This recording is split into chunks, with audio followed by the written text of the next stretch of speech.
Dans cette édition, nous découvrirons ces séances photos originales organisées dans un jardin botanique de Meurthe-et-Moselle. Des bébés sont invités à prendre la pose sur ces nénuphars géants. Également dans ce journal, ce partenariat entre le Secours populaire et les Gîtes de France.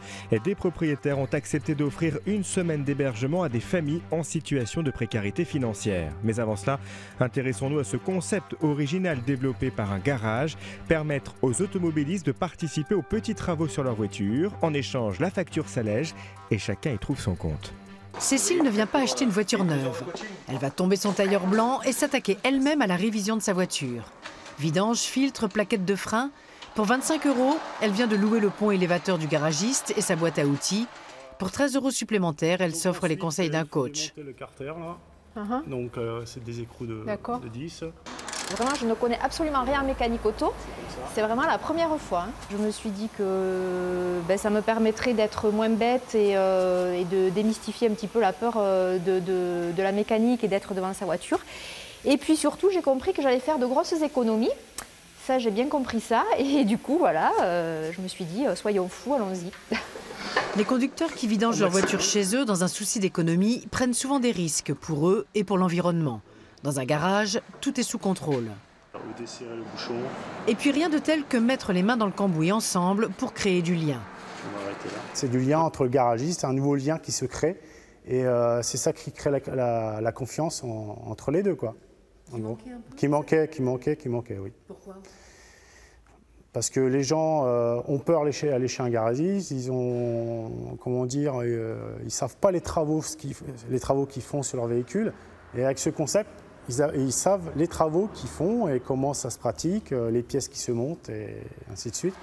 Le service est destiné à de la petite réparation et à de l'entretien. Pour des travaux plus importants, le client reviendra chez le même garagiste. Une façon de fidéliser la clientèle, mais aussi d'utiliser le matériel qui dort aux heures creuses du garage. Un garage doit se diversifier, avoir plusieurs cordes à son arc. Et là, ça en est une nouvelle. Quand sur Internet, le client réserve son garage, il sait qu'il sera seul responsable des réparations, avec cette petite fierté d'avoir bravé un domaine qu'il s'était peut-être jusqu'alors interdit. C'est bon, tout le monde a ce qu'il lui faut ? Pour des vacances reposantes et vivifiantes, une centaine de jeunes Ukrainiens séjournent actuellement dans des familles alsaciennes.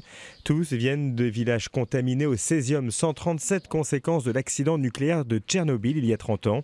Ici, ils créent des liens forts avec leur famille d'accueil et ils se remettent sur pied.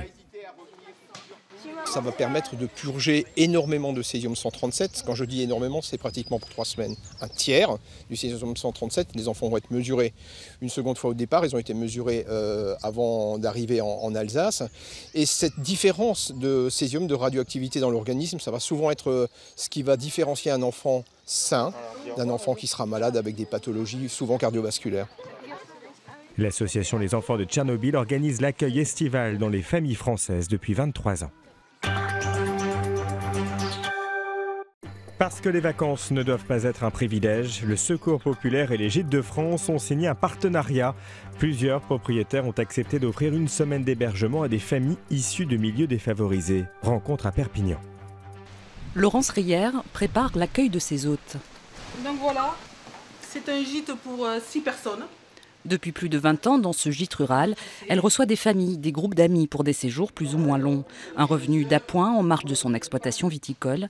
Cet été, pour la première fois, elle a choisi d'offrir une semaine de vacances à une famille en difficulté.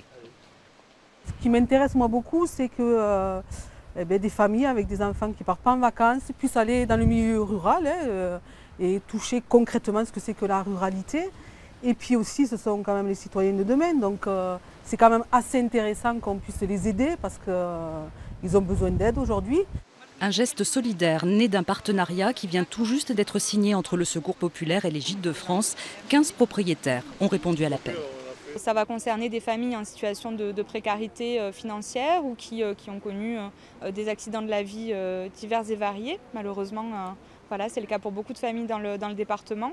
Donc il y a bien sûr la condition financière, mais après aussi la situation de vie d'une façon générale. Testé durant l'été, le dispositif Gîte solidaire pourrait être étendu à toutes les vacances scolaires dans un département qui compte plus de 800 hébergements estampillés Gîtes de France. Refermons cette édition avec une photo insolite pour un souvenir original. Le jardin botanique de Villers-les-Nancy en Meurthe-et-Moselle invite les bébés à prendre la pose sur un nénuphar géant. Reste à décrocher des sourires et ça, c'est pas gagné. Paul Gauthier. C'est une idée de grand, ce qu'ils appellent une bonne idée. Mais pour tout bébé raisonnable, il n'y a rien de rassurant à se retrouver les fesses dans l'eau, assis sur une feuille, fût-ce celle d'un nénuphar géant. Quelle est la difficulté de l'exercice là? C'est que le petit bébé ne prenne pas peur. Et là, c'est plus hasardeux. Il a un baptême au mois de septembre et on avait prévu de mettre la photo pour les faire part. Mais bon, là, ça sera des photos avec des pleurs. La séance photo se déroule dans une serre surchauffée du jardin botanique de Nancy. Un adulte reste en permanence à côté du bébé, installé sur une feuille du nénuphar géant d'Amazonie. Bon, il patauge puisque la feuille coule légèrement, l'eau se met dedans, donc l'enfant se retrouve un peu mouillé. Pour certains, ça les amuse, pour d'autres, ça les panique un peu. Les réactions sont très diverses. Les nénuphars, c'est quand même assez exceptionnel, donc ça fait des beaux souvenirs, voilà. Bon, vous aurez le sourire et les larmes là. Ah ouais. Oui. Oh, ça y est, il commence à sourire là. Vas-y. On a été surbookés, les réservations sont faites très très vite puisqu'on met des créneaux horaires forcément, tous les 20 minutes un nouvel enfant, le temps de l'installer, de le mettre en place, donc ça s'est très très vite rempli. Et la suivante c'était Rosalie, et l'expérience ne lui a pas plu du tout.